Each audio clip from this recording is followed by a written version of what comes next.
Good afternoon, everyone, and welcome back to our creative writing workshop.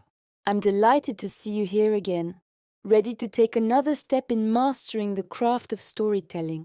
In our last session, we explored why humans tell stories, how narrative shapes our identity, carries our history, and entertains as well as instructs. Today we shift from the why to the what. We'll be focusing on the fundamental building blocks of story: character, setting, time, event, and conflict, as well as the structural flow of beginning, middle, and ends. Together, we'll break down how these elements work, how they interconnect, and how you can use them to design a living, breathing story of your own. By the end of this session, you'll not only understand these principles in theory, but also apply them in practice through a professional writing exercise. So let's dive in and start shaping the DNA of powerful stories. Roland, seemingly unfazed by Rubin's skepticism, merely pulled out his phone. A quick call, and a short while later, two elderly Turkish men entered the office, accompanied by a translator. Their faces were weathered, etched with the lines of countless suns and ancient wisdom. Their eyes held a deep, almost mystical knowledge.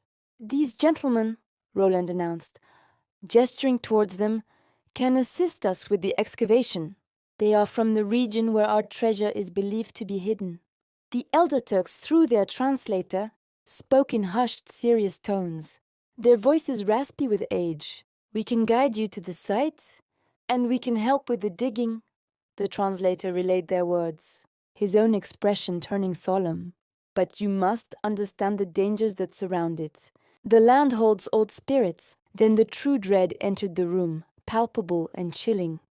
"There is also an owl woman," the translator conveyed, his voice now slightly strained, as if the words themselves carried a supernatural weight.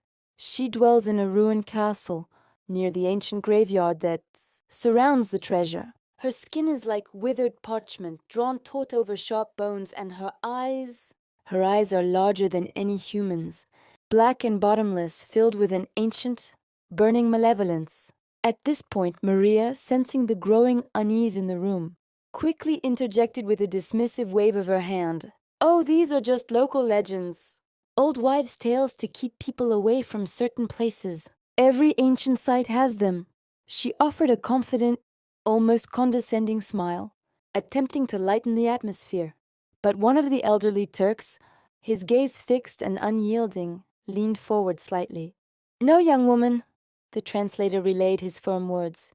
"This is no mere legend. For the past 20 years, the owl has been sighted at least every few months. For everyone in that region, her existence is a stark, undeniable truth."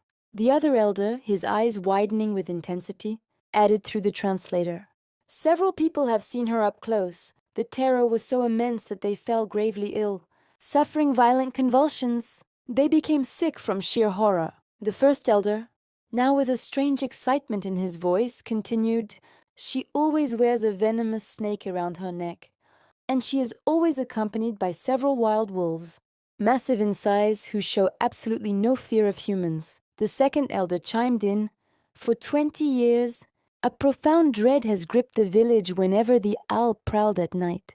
Before her arrival, the dogs would howl uncontrollably and flee the village in terror. Then a chilling silence would fall over the village, and hearing the wolves' howls meant the owl had arrived. People, in order to avoid harm," the first elder explained, "would leave bread, dates, and various offerings behind their house doors. The owl would come and take them.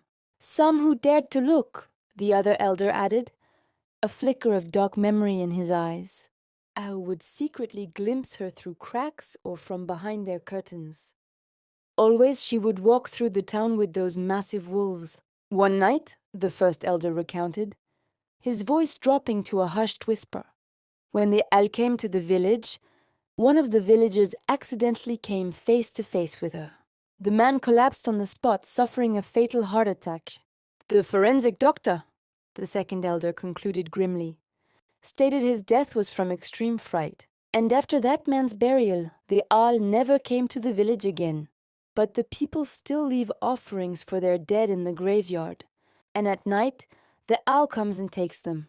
As the translator finished, describing the owl woman with such vivid and horrifying detail, a wave of profound terror washed over Rubin. His breath hitched, caught in his throat. The images from his recurring nightmares, the withered, grotesque face, the enormous, hateful eyes, the suffocating dread of the narrow corridor, and most chillingly, the iron claw, white-hot and searing, not only flashed before his mind's eye, they exploded into vivid, undeniable clarity. He now understood that this claw was what had branded his dreams and, he now understood, had left its faint, physical signature on his hands. A cold, stark realization dawned on him. The owl woman they were describing was the very same terrifying old woman who had haunted his dreams since birth. It wasn't just a coincidence. It was a horrifying confirmation. His nightmares weren't mere figments of a troubled mind, but a prescient premonition, a fragmented memory of a living, terrifying entity. The air in the room seemed to thicken, charged with an unseen weight, a heavy silence falling as the gravitas of the elder's words settled. Some of the other employees shifted uncomfortably, a few exchanging nervous glances, clearly dismissing it as local superstition. But for Rubin, it was a profound, earth-shattering revelation. He felt a deep, chilling connection, an undeniable, magnetic pull towards this hidden danger. Istanbul, the grand design unfolds. In the heart of Istanbul, within a lavish hotel, Rubin, along with Roland, Maria, and their 5 other companions, gathered around a sumptuous dinner spread. Amidst the restaurant's lively hum, the clinking of forks and knives mingled with their quiet murmurs. Roland, his voice soft but firm, laid out a plan that stirred a potent blend of excitement and apprehension in all of them. "Rubin and Maria," Roland began, his gaze sweeping over them, "the 2 of you will enter the village as nature-loving tourists, seeking tranquility. This village will bring us closer to the ruined castle. After arriving and exploring a bit, you are to incidentally encounter the 2 elderly men you've already met. Accept their hospitality and stay in their home. For 48 hours, you are to explore every hidden corner of the village, familiarize yourselves intimately with the roads and paths, and seize every fleeting opportunity to gather vital information. At nightfall, we will arrive at the village and proceed towards the castle." Maria's eyes sparkled with eagerness, but Rubin felt a sharp pang of hesitation. An unknown village, strange old men, and a ruined castle, all of it echoed too strongly of his nightly terrors. Yet, for the sake of the grand adventure that lay ahead, he decided to place his trust in Roland. In that moment, beneath the hotel's gilded ceiling, a plan was laid out that would forever alter their destinies. A serene village nestled in nature, the hiding place of a legendary treasure, and a secret that had awaited its unveiling for years. Could they emerge victorious from this daunting test and achieve their goal? First steps into the ancient village. Rubin and Maria, like 2 birds newly freed from their gilded cage, stepped into a village that seemed to have emerged directly from the heart of history. Narrow, winding alleys, mud brick houses with faded wooden doors, and ancient, towering trees that looked as if they had cast their shadows over this village for centuries, transported them to another world, a realm untouched by modernity. With every step, Rubin felt a strange, unsettling sensation. It was as if he had been here before, as if the old mosque and the ancient trees were strangely, disturbingly familiar. "I can't believe I've been here," he whispered aloud, a powerful sense of déjà vu washing over him. Meanwhile, the villagers greeted them with open arms and genuine warmth. To Rubin's astonishment, he realized he could understand their words with uncanny ease, as if the Turkish language was instinctively rooted deep within him. This strange phenomenon plunged him deeper into wonder, a bewildering revelation. After wandering through the village for a while, they accidentally encountered the 2 old men from the meeting. The elders, with smiling faces etched with kindness, invited them to be their guests. Rubin and Maria, after enjoying a delicious lunch, set out to identify the village's paths and routes. meticulously mapping their surroundings. During their exploration, Rubin suddenly came face to face with a young woman. Their eyes locked, and for a moment time stood utterly still. Rubin felt as though he had known this girl for hundreds of years, as if she were a part of his very being. Maria, noticing Rubin's strange, captivated state, called out to him with concern. "Rubin, snap out of it! Think of Anna. We came for treasure, not for love and romance." Rubin, still lost in the eddying currents of his thoughts, offered no reply. They continued to survey all the routes together and then contacted Roland to assure him of their status, reporting their initial findings. Reconnaissance and the village's secrets. Rubin heard Maria's words, but they vanished into the clamor of his own mind. His entire being was captivated by the girl's familiar, haunting eyes. Her face, not with the clear lines of the old woman from his nightmares, but with the same strange sense of deep-rooted familiarity, made his heart pound with an unforeseen intensity. Was this also part of his lost memories? Did this profound feeling of home that had taken root within him come from here? He mused that this village, with its familiar alleys and ancient whispering trees, was more than just a business destination. This was the unsettling intersection of his nightmares with stark reality, and perhaps even the long-buried root of his own identity. With these thoughts swirling, Rubin tried to focus on the mission. He and Maria, playing the part of curious, observant tourists, entered every alley, remotely surveyed every abandoned house, and seemingly enjoyed the village's old architecture.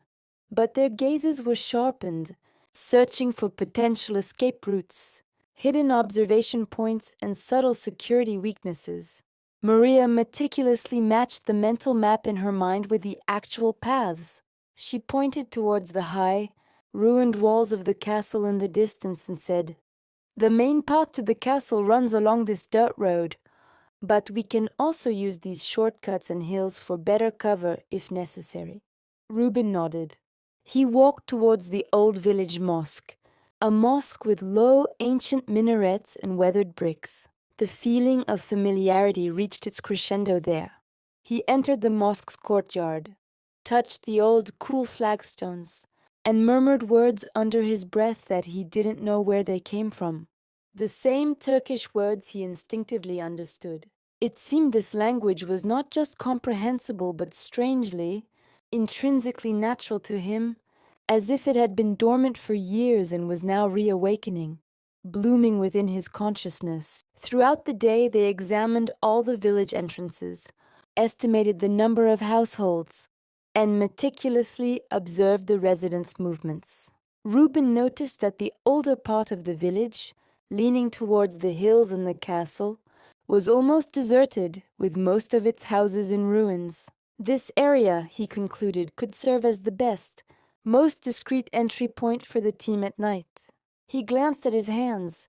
The faint burn marks, now more than ever, were unsettling testimony to the tangible reality of his nightmares.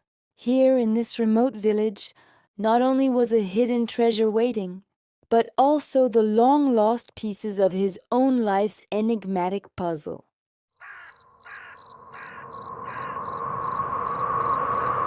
Storytelling Analysis.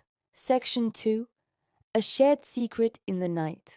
This section of the narrative significantly deepens the mystery, accelerates the plot, and most importantly provides a foundational clue for Rubin's inner conflict and the enigma of his past. It is a masterclass in using setting, dialogue, and dramatic irony to build suspense and foreshadow future events. 1. Scene setting and atmosphere.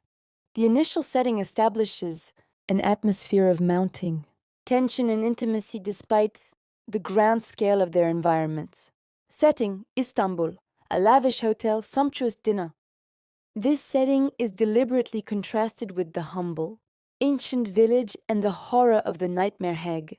This contrast highlights the two worlds Rubin is navigating: the polished, high-stakes world of illegal antiquity dealing, and the raw, ancient, terrifying world of his repressed memory. Atmosphere. the lively hum and clinking of forks, provide a deceptive sense of normalcy and social comfort, which Roland's soft but firm voice immediately punctures with his high-stakes plan. The stage is set for a significant turning point. 2. Character development and conflict. A. Roland, the architect of danger. Roland's presentation of the plan reveals his calculating and trusting nature. He is the catalyst who is knowingly or unknowingly pushing Rubin directly into the path of his trauma. Plan. The plan to use Rubin and Maria as nature-loving tourists is a brilliant narrative device. It creates a believable entry point for the main characters into the secluded village and immediately establishes the covert nature of their mission, increasing the risk. Rubin's hesitation. Rubin's sharp pang of hesitation, a masterful use of subtle internal conflict, confirms his growing apprehension. It tells the reader he sees the danger, but he has to go along. The phrase, "for the sake of the grand adventure," that lay ahead is a strong use of dramatic irony, as the adventure is not merely about treasure, but about his past. B. Rubin's awakening, the village and déjà vu.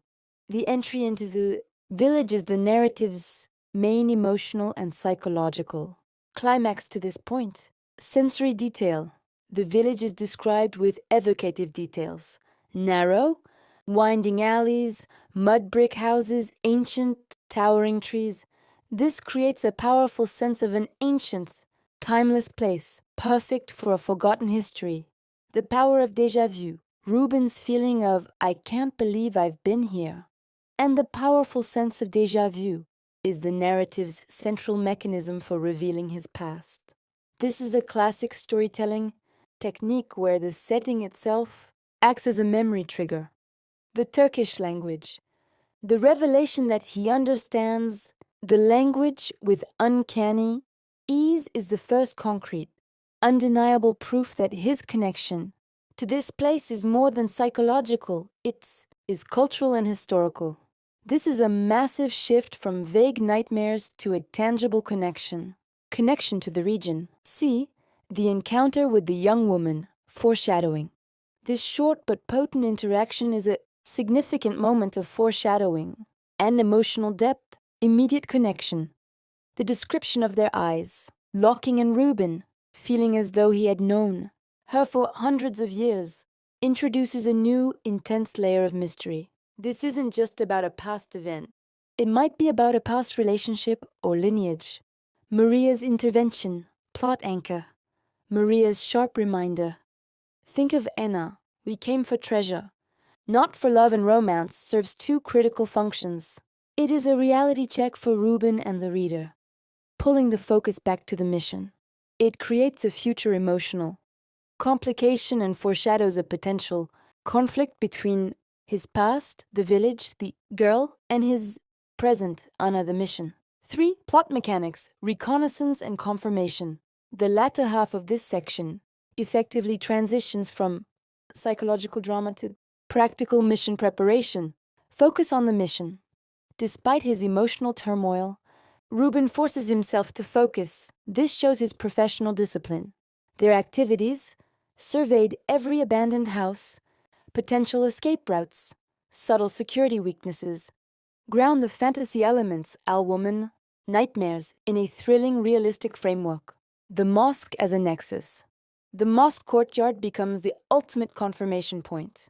When Rubin touches the old, cool flagstones and instinctively murmurs Turkish words, the narrative is telling the reader, this is where he belongs. This is the core of his lost identity. The deserted old village, identifying the older, almost deserted, area as the best entry point for the team is excellent tactical writing.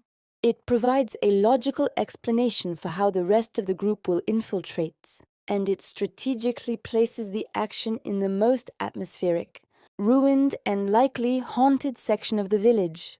The scars re-examined, thematic resonance. The final thought about the faint burn, Mark's being unsettling testimony, is a strong, closing thematic statement. It connects all the threads. The nightmares are real. The village is real, and the danger, the owl, is a real part of his past. 4. Key takeaways for student writers. Use setting as a character. The village isn't just a backdrop. It's an active trigger for Rubin's memories and fears. Externalize the internal. Conflict, Rubin's repressed memory, internal, is externalized through his spontaneous understanding of the Turkish language and the intense déjà vu, external. Layer foreshadowing. The brief, charged meeting with the young woman is an efficient way to foreshadow a deeper, emotional plotline without derailing the main adventure plot. Increase stakes with confirmation. Don't just rely on vague feelings. The Turkish language realization and the physical location of the scars prove to the reader and to Rubin that his nightmares are a map to his past, significantly raising the personal stakes of the mission. This section successfully prepares the reader for the climax by merging Rubin's personal, psychological journey with the external high-stakes adventure. The stage is set for the confrontation with the owl woman and the truth about his scars. Do you have any specific questions about character motivation, pacing, or the use of imagery in this section that you would like to discuss further?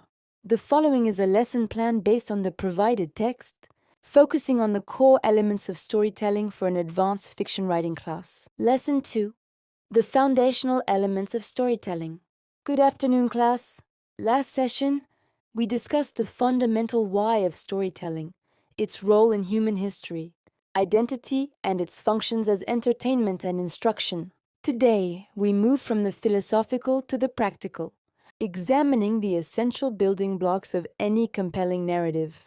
We'll be analyzing the second section of the story, Rubin's nightmare and the echoes of the past, which chronicles his journey to Istanbul and his initial steps into the ancient village. Core story elements, a closer look. A narrative, no matter how complex, rests on 5 pillars: character, setting, time and place, plot, incident, and conflict. We also have the essential structure of beginning, middle, and end. 1. Character, shakhsiyat. A well-developed character is the engine of the story. They must have believable motivations, flaws, and a clear, evolving arc. Analysis of Rubin. The protagonist's dilemma. Rubin is a man caught between his present life, a successful antiques expert, a devoted husband, and a terrifying unknown past. His core defining feature in this section is the internal conflict driven by his nightmares and the faint burn, marks on his hands, the unveiling. The meeting with the Turkish elders is a pivotal moment in his character development. The detailed description of the owl woman doesn't just advance the plot. It provides a terrifying external validation of his deepest internal fear. This revelation elevates the stakes from a mere psychological problem to a matter of survival and identity. Exercise in subtext. Notice how Rubin initially voices skepticism about Roland's plan. This isn't logical. The risks far outweigh the potential profit. This is his professional concern. But what is the personal subtext? He is reluctant because the mission leads him directly towards the source of his nightmares. A compelling character's motives are rarely singular. Analysis of secondary characters. Anna, the anchor. She serves as the voice of reason, love, and the catalyst for action. Her determination, why don't you try to follow these spectral clues, shifts Rubin's mindset from passive victim to active seeker. She represents his safe, known world. Roland, the instigator, he drives the external plot forward. His character is defined by his shrewdness and his obsession with the treasure. He is a necessary force, unknowingly leading Rubin to his own personal destiny. The owl woman, the antagonist symbol. She is the living embodiment of Rubin's nightmares and his hidden past. She is a powerful symbol of terror and the unresolved conflict. 2. Setting, place, makan, and time, zaman. Setting is more than just a backdrop. It is an active participant in the story, shaping the characters and their actions. Istanbul, the transition. The lavish hotel in Istanbul contrasts sharply with the looming danger. and the ancient setting of the village. It acts as a bridge between the modern, civilized world and the primitive, dangerous reality they are about to enter. The sumptuous dinner and the gilded ceiling lull the characters into a false sense of security before. The true peril begins, the ancient village, the confrontation of self. Sensory detail. The author uses evocative language. Narrow, winding alleys, mud brick houses with faded wooden doors, and ancient towering trees. This detail immediately establishes the village as a place untouched by modernity, signaling to the reader that they have entered a realm where logic may not apply, a perfect stage for an ancient evil. The role of familiarity, the overwhelming sense of déjà vu Rubin experiences, his immediate understanding of Turkish, and his reaction to the young woman all illustrate how the setting acts as a key to his forgotten identity. The place itself is actively reminding him of who he is. The mosque. The mosque courtyard is a moment of high familiarity. The cool flagstones and his subconscious murmuring of Turkish words make this location a focal point of memory and a crucial piece of the puzzle. 3. Plot incident, hadith. The plot is the sequence of events, and the incident is the individual event that propels the story forward. The inciting incident from section 1. Rubin's nightmare and Anna's challenge to follow these spectral clues. Key incidents in section 2. The company meeting and the elder's story. This is a major plot point. The elder's description of the all. Woman is the shocking confirmation that connects Rubin's internal world, dreams, to the external world, reality. This transforms the genre of the story, from a potential crime thriller to a supernatural personal mystery. The arrival in the village. The act of entering the setting, the first step into the village, is a deliberate choice by the author to mark the start of the main action. The encounter with the young woman. This is a crucial mystery character incident. It's left unresolved, suggesting a deeper, personal connection that complicates the mission and Rubin's emotional state. 4. Conflict, tazad. Conflict is the struggle between opposing forces. It is the heart of drama. External conflict, man versus man. Rubin's skepticism versus Roland's dangerous, illegal plan. Man versus nature plus supernatural. The team versus the environment. The village's superstition, and most terrifyingly, the owl woman. Internal conflict, the dominant conflict. Man versus self. Rubin's struggle to reconcile his present identity with his mysterious, haunting past. The nightmares represent his subconscious fighting to resurface. His anxiety and terror are the symptoms of this internal war. Structural analysis, beginning, middle, and end. Stories are typically analyzed using a 3-act structure, but we can also use the more simplified beginning, middle, and end framework to assess flow and pace. Beginning setup, the opening section in the hotel. The initial plan is laid out, characters are assigned roles, and the goals are defined. This sets the pace and the stakes. Middle, confrontation rising action. The arrival in the village up to the reconnaissance. This is the phase of rising action. We are introduced to the central conflict in its physical form, the village, the familiar elements, and the complication, the strange connection to the young woman. The pace slows down here to allow for detailed reconnaissance and to build a sense of familiar dread. John resolution climax, we are not here yet. The current section ends on a note of rising tension and unanswered questions. Here, in this remote village, not only was a hidden treasure waiting, but also the long-lost pieces of his own life's enigmatic puzzle. This functions as a strong chapter, ending, a promise of the larger climax to come. In-class exercise. You will each select one character, Rubin, Maria, Roland, or Anna, and one major location, Istanbul Hotel. The company office, the ancient village. Your task, design a minor character with 3 distinct features, who is native to the ancients, village, and could either help or hinder Rubin and Maria. Character's name and role, e.g., a retired school teacher, a skeptical shepherd, Feature one physical trait, e.g., a permanently squinted eye from a past injury, a nervous habit of smoothing their worn leather vest. Feature two, core belief culture motivation, e.g., believes the all is a blessing, not a curse, and resents outsiders disturbing the balance. Feature 3. How they complicate the mission, e.g., they intentionally misdirect Rubin and Maria away from the castle route. We will share and discuss these in 15 minutes. This exercise focuses on creating authentic, functional characters who serve the existing plot and setting. Creative Writing Workshop.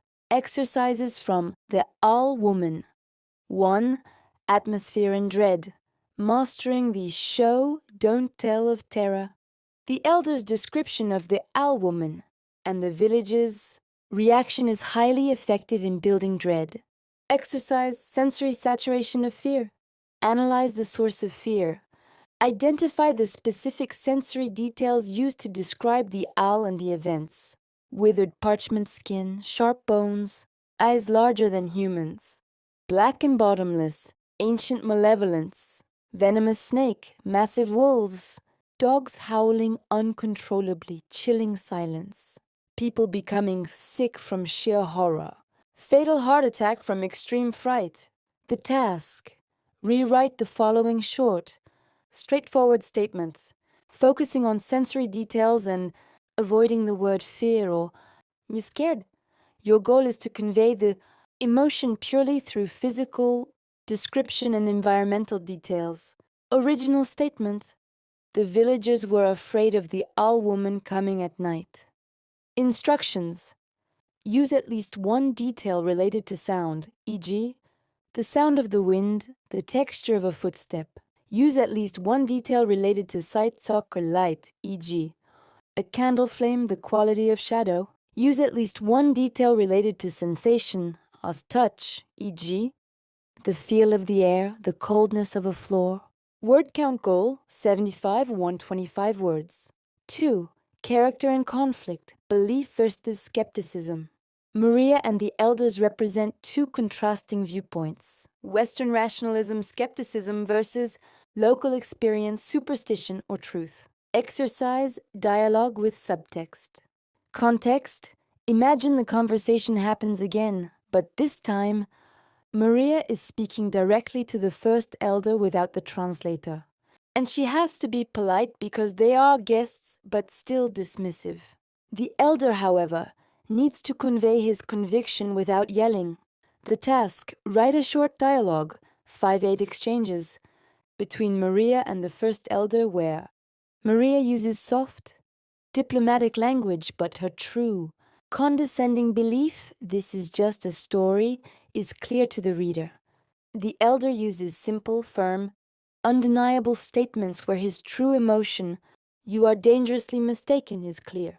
Focus on the words they choose and the subtle actions, body language, subtext that reveal their true feelings. 3. The hook. Intrigue, premonition, and the protagonist's arc. Rubin's internal realization that the owl woman is his nightmare is a massive turning point, linking his personal past, dreams, identity, to the external plot, treasure, danger. Exercise, elevating the internal monologue. Analyze the text. The text currently describes the internal event well. A cold, stark realization dawned on him. The owl woman they were describing was the very same terrifying old woman who had haunted his dreams since birth. The task: rewrite this moment from Rubin's perspective, turning the explanatory paragraph into a more visceral, immediate internal monologue, a few short, powerful paragraphs that captures the shift from terror to profound realization. Focus on the physical sensation of the realization, e.g., heart, breathing, vision. Use strong action verbs and sensory metaphors to describe the memories or nightmares exploding into his consciousness. The final line should be a single, impactful sentence that crystallizes the confirmation. 4. Setting as character, foreshadowing, and déjà vu. The village setting is immediately unsettling for Rubin. It has low, ancient minarets, weathered bricks, and gives him a powerful sense of déjà vu. Exercise setting with a purpose. The task. Write a short scene, 2 paragraphs, where Rubin and Maria are walking into a different location mentioned in the text, e.g., the ancient graveyard or the ruined castle. Instructions. Paragraph 1, Maria's view. Describe the location through Maria's practical, strategic eyes. She sees only tactical points, cover, and a destination. Use a pragmatic, clear tone. Paragraph 2, Rubin's view. Describe the exact same location through Rubin's eyes, emphasizing the prémonition déjà vue. He sees the past, the unseen danger, and the connection to his dreams. Use a more emotional, evocative tone. The goal is to show how a single setting can convey radically different ideas, strategy versus destiny, based on the character observing it. Session 2, the fundamental elements of story. Good afternoon, everyone. Welcome back to our creative writing workshop. Today we're diving into the foundation of all, narrative art, the elements without, which no story can stand. In the previous session, we touched on why human beings tell stories and how they are an essential mode of understanding life. Now we're moving from the why to the what. What's are the building blocks that every story, from a child's bedtime tale to a sprawling novel or screenplay, must contain. The essential elements we'll be exploring are 1. Character, 2. Setting, place, 3. Time, 4. Event, incident, 5. Conflict, and importantly, the structural triad, 6. Beginning, middle, end. Let's treat each of these in turn, then weave them together into a coherent system you can use for your own stories. 1. Character, the beating heart of story. At the center of every story stands at least one character. A character is not simply a name on a page. A character is a bundle of desires, fears, contradictions, and choices. The reason audiences connect with stories is because they recognize some part of themselves in the characters. Consider Odysseus in Homer's Odyssey. He is not just a man on a long journey. He is clever, flawed, stubborn, sometimes arrogant, and always yearning to return home. We care about the outcome because Odysseus is not an abstract symbol. He feels human. When creating characters, think of 3 key dimensions. Physical. What does your character look like? Age, body type, health, distinguishing marks. Physical traits can shape destiny.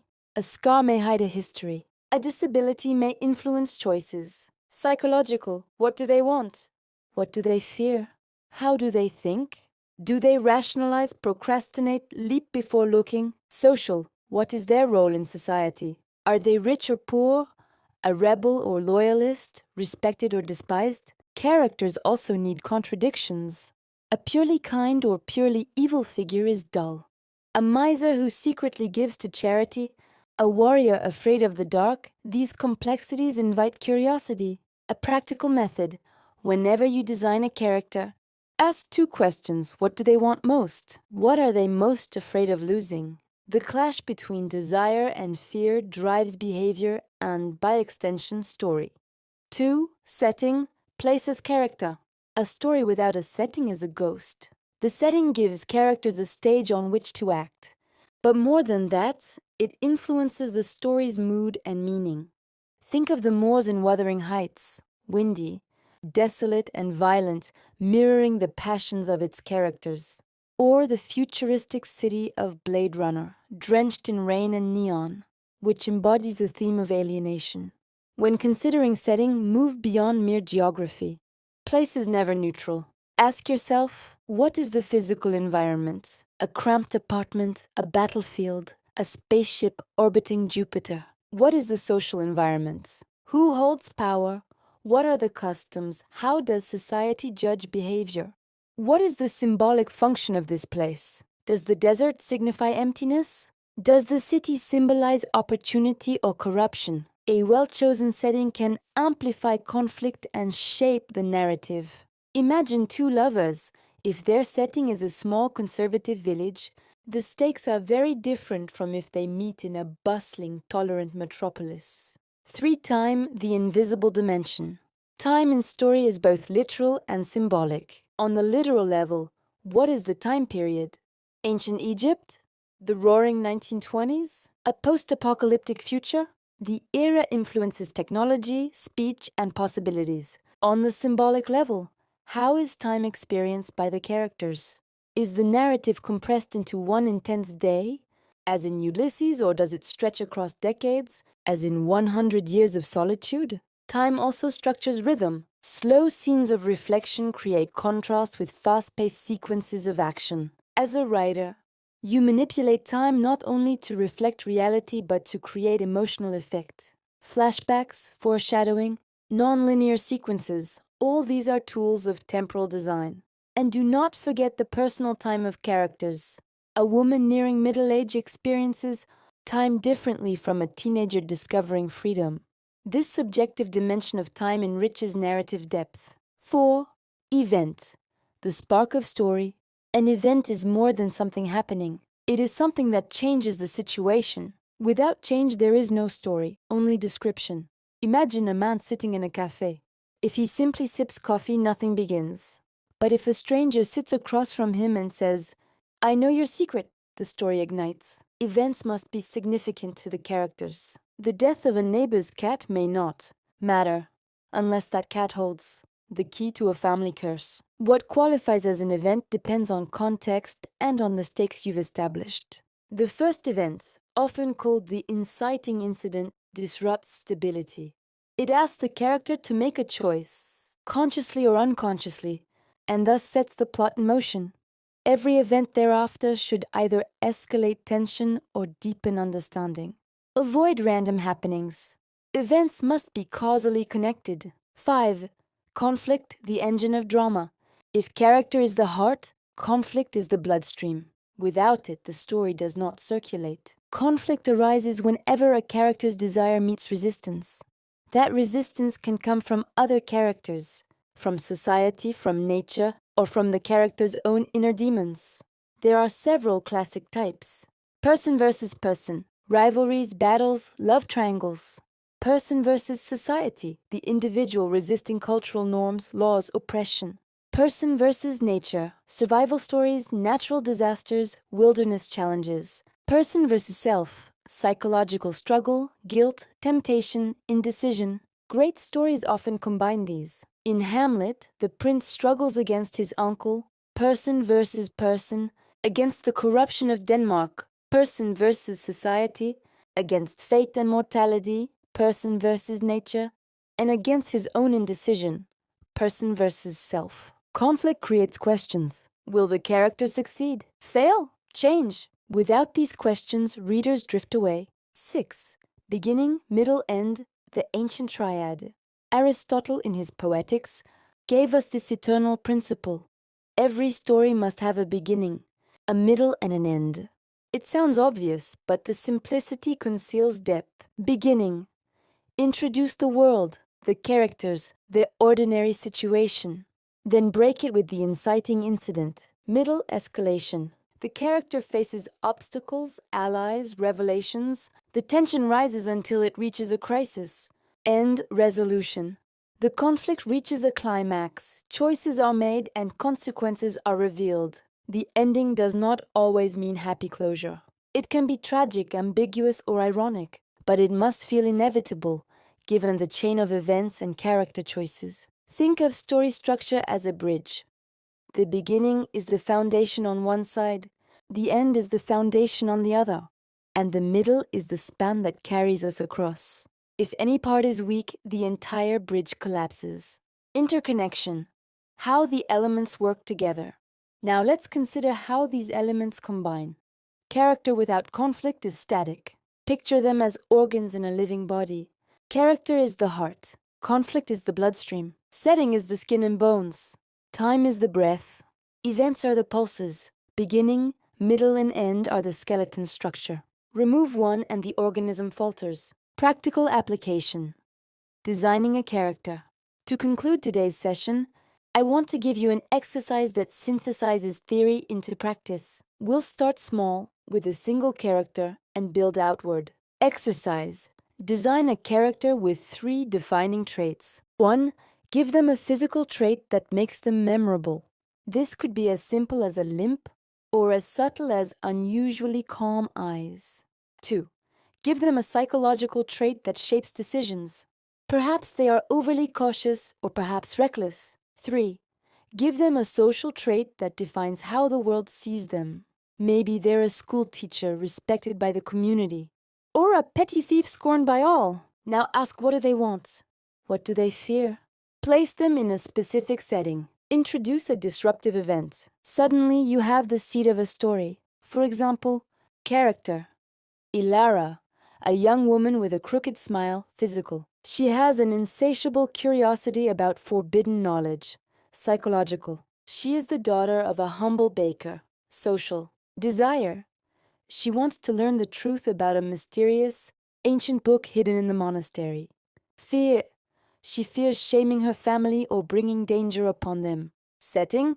A small medieval town overshadowed by a looming monastery. Event. One night the monastery burns and the book vanishes. Conflict. Ilara must choose between protecting her family's reputation and pursuing the dangerous path of truth. Structure. Beginning. Ilara's ordinary life. Middle. Her pursuit of the book against obstacles. End. Her final choice and its consequence. That's a story embryo born from 3 traits. From such seeds grow novels and films. Closing thoughts. Storytelling is not magic, it is craft. The fundamental elements we've discussed today are your tools. But like any craft, mastery comes not only from knowing the tools but from using them. As you continue, sketch characters, invent settings, play with time. Imagine events, create conflicts, watch how they interlock. The beauty of narrative is that even though the principles are ancient, the combinations are infinite. Your character, your conflict, your setting will never be exactly the same as anyone else's, and that uniqueness is what makes your story worth telling. Professional writing exercise. Session 2. The fundamental elements of story. Instructor's voice to students.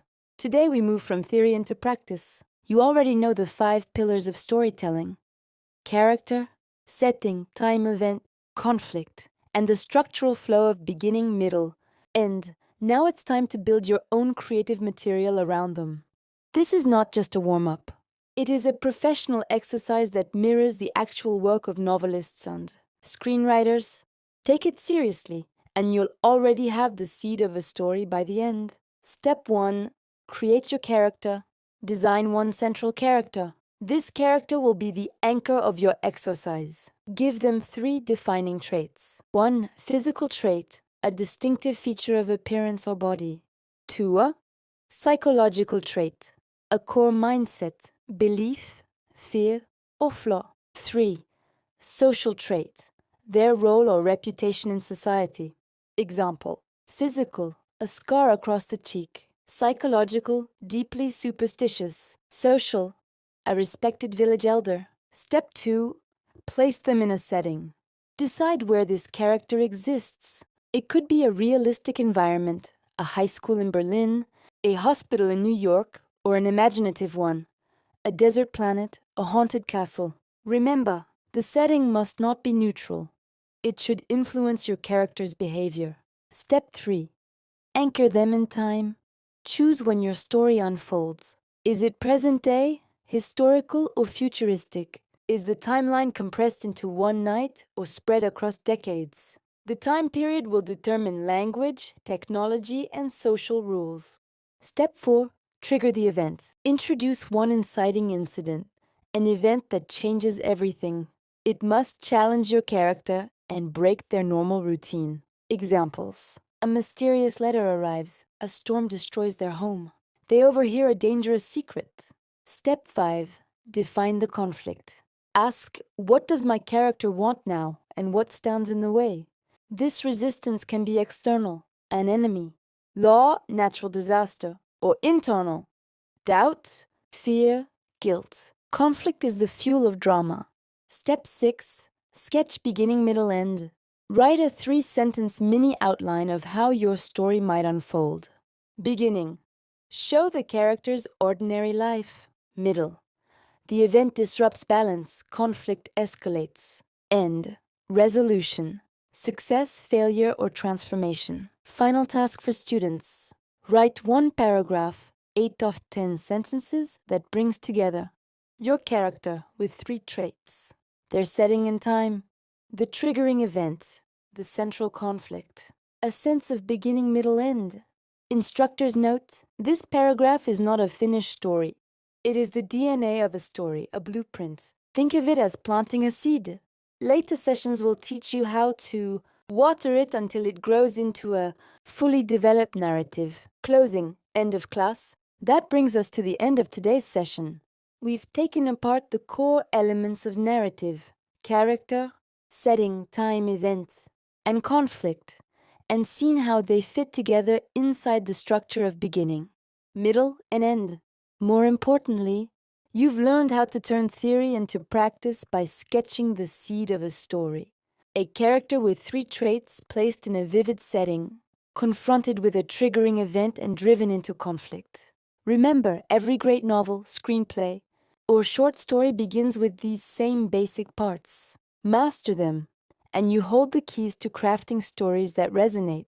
If you found this lesson helpful, please like the video, subscribe to the channel, and tap the notification bell so you won't miss the upcoming sessions where we'll keep building layer by layer. Keep writing, keep experimenting, and I'll see you in the next class.